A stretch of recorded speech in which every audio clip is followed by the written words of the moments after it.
welcome back to Endurance Planet. It's your host Tawny Prazak here, and I'm sitting on a very iconic spot along Elite Drive. So if you are listening to this, you might want to head over to YouTube, check out Endurance Planet TV, and you can get the video edition of this.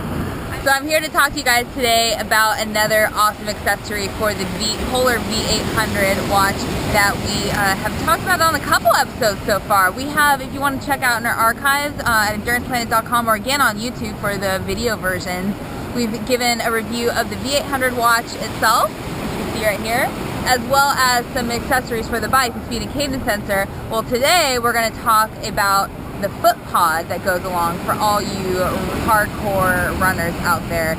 And this day and age, it's like, well, first of all, why do I even need a foot pod if there's GPS? There's actually a good amount of reasons. First of all, like a lot of us, we are on the treadmill a ton. So right there in itself is going to give you a good reason to still get the data that you need when you're locked inside. I know a lot of my athletes that I coach actually prefer running on treadmills, and you know, I go back and forth with how much I like to let them do that, but at the end of the day, you're still getting data.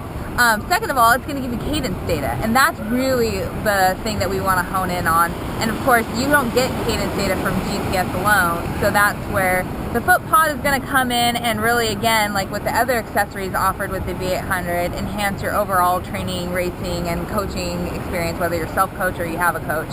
And so now you're probably wondering in your head, of course, why do I even need cadence? Why do I want cadence? What's the big deal about cadence? Well, we've talked about this a bit on our show on Ask the Coaches with Lucho on Endurance Planet, but let's, touch on a few things, why I think this is great and why Polar has done an awesome job in creating an accessory, honestly, that's really easy to sync up with the watch. It's not that big, actually. Some older foot pods will tend to be rather large, but I've been running with this one, and it's smaller than an egg, and you can't even feel it. I think I had no idea which foot it was even on my shoe. So right there alone, I mean, it's like, okay, you can't even feel it, so no big deal. It's just gonna add extra data.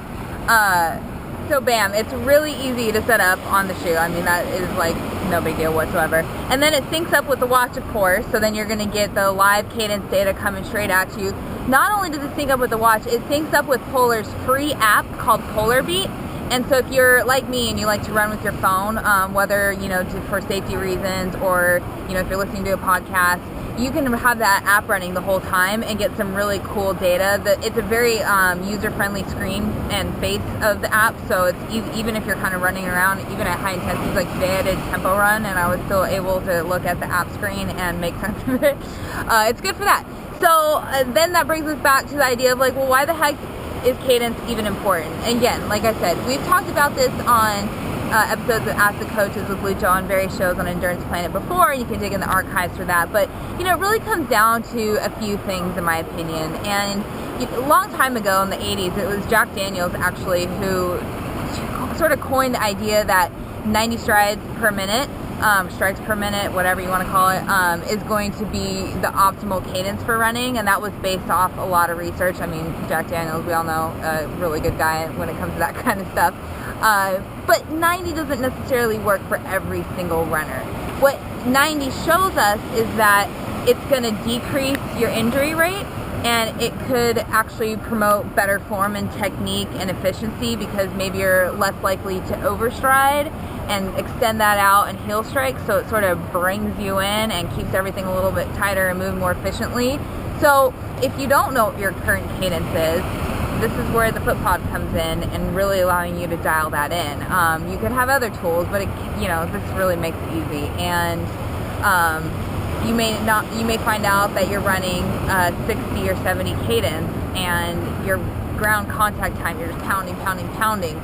Well, once you find out that data, now we're going to be able to better connect you with yourself and get you to ramp up your training and get to that 90 range. So right there, it's going to, again, like a heart rate monitor, like a cadence sensor on the bike, it's going to increase awareness about you, what you're doing, what's happening in your body if you don't already have that knowledge. And then again, I think another big tip of it is if you find your optimal cadence, whether that's 90, whether it's 85, whether it's 95, I mean, kind of within that ballpark, it's going to allow you to prevent injury, quite frankly. It really does help in keeping you strong, efficient, optimal ground contact time, not too much. You can also adjust your stride depending on what kind of terrain you're running on. Hills, you know, you can actually increase your stride rate a little bit.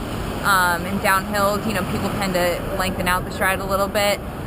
So again, it's, you know, giving you that next step in honing in your body, your training, your form, technique, efficiency. It's all part of the pie that makes up your optimal performance at the end of the day. So Polar, again, has done a great job at rounding out the V800 watch with the Cadence sensor. Again, it's a totally optional accessory, and if you want to find out more about what we've talked about with the Polar V800, you can again head over to enduranceplanet.com. We've done a video and a podcast there, same thing, just two different mediums, and also on the Cadence sensor. So, and that wraps it up here from Elite eDrive. Thanks for hanging out with us again, guys. This is your host, Tawny Prazak, signing off from our continuing week of Kona coverage, brought to you by Polar, enduranceplanet.com/polar.